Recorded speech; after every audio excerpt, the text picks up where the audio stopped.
아모스 선지자는 우리가 지금 읽은 말씀에 등장하는 이 혹독한 심판의 근거가 하나님의 절대적인 거룩함과 능력에서 찾습니다.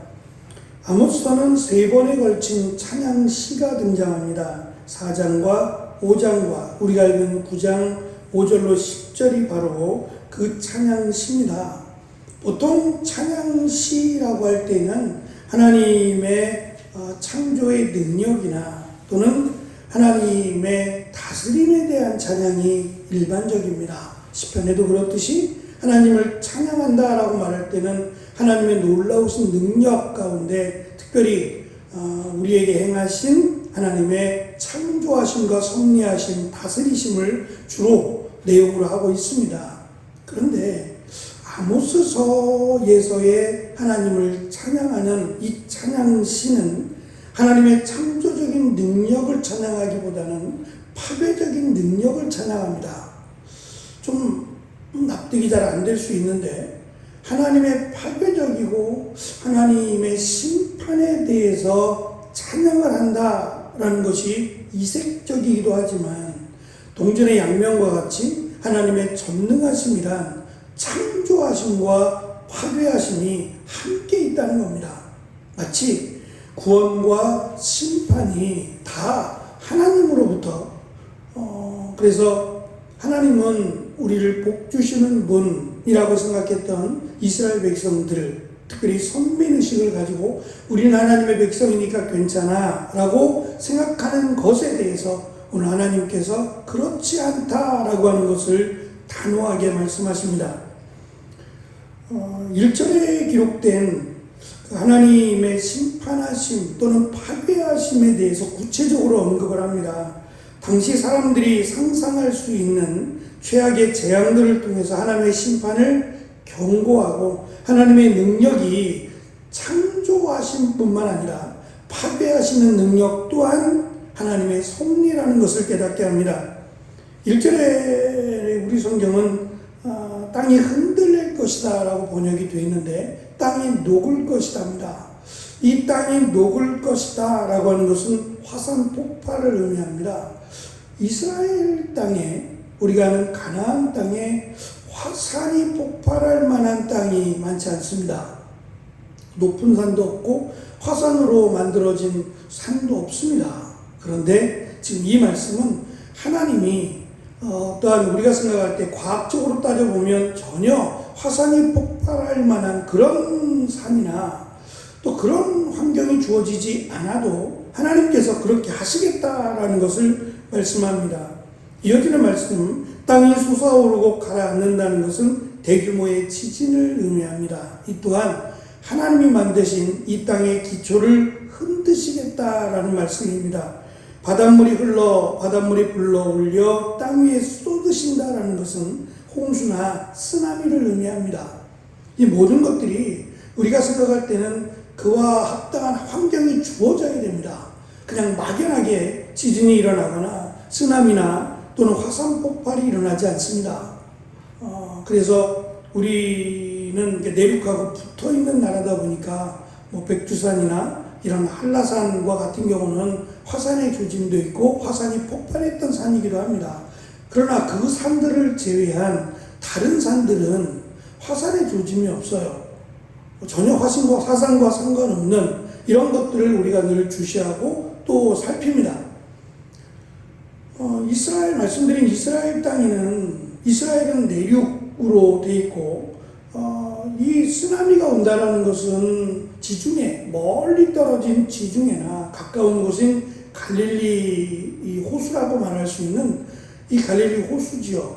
근데 이 호수가 쓰나미가 일어서 내륙을 덮친다라는 것은 상식적으로 이해가 잘 안 되는 것이 이스라엘은 일조량이 많지 않습니다. 비가 많이 오지 않아서 1년에 2차례만 비가 오는데 물론 폭우와 같이 쏟아지긴 하지만 이스라엘 역사로 봤을 때 그 폭우로 인해서 마치 홍수로 땅이 잠기는 예가 거의 없다는 겁니다.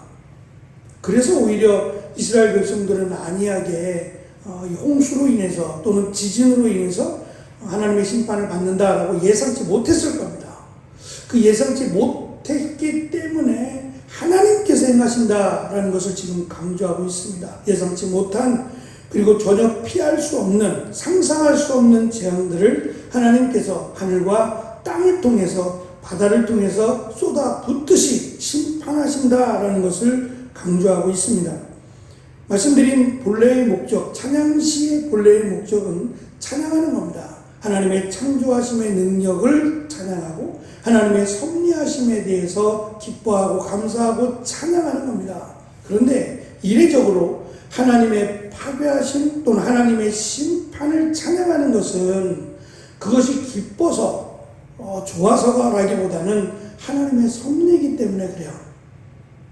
꼭 하나님께서 우리에게 선하심만으로만 행하시는 것이 아니라 하나님이 말씀을 거역하는 자들에게 심판하심, 이것 역시도 찬양을 받으시기에 합당하다는 겁니다.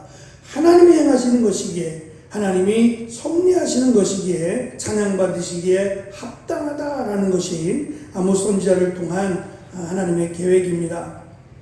특별히 이스라엘은 에디오피아라고 하는 그 이집트 옆에 있는 땅이죠. 이것을 땅 끝으로 봤다 그랬습니다. 그래서 두 곳이 이스라엘 중심으로 해서 위쪽으로는 스페인이 땅 끝으로 여겼고 아래쪽으로는 에디오피아를 땅 끝으로 여겼는데 그 땅 끝이라고 생각했던 에디오피아, 그리고 특별히 까만 피부색을 가진, 그래서 까맣다라는 것, 그것이 뭐 어떤 영향을 받아서 까만 게 아니라 그냥 태어날 때부터 까만 건데 이스라엘 백성들은 그 까만색의 피부에 대해서 부정적이었어요.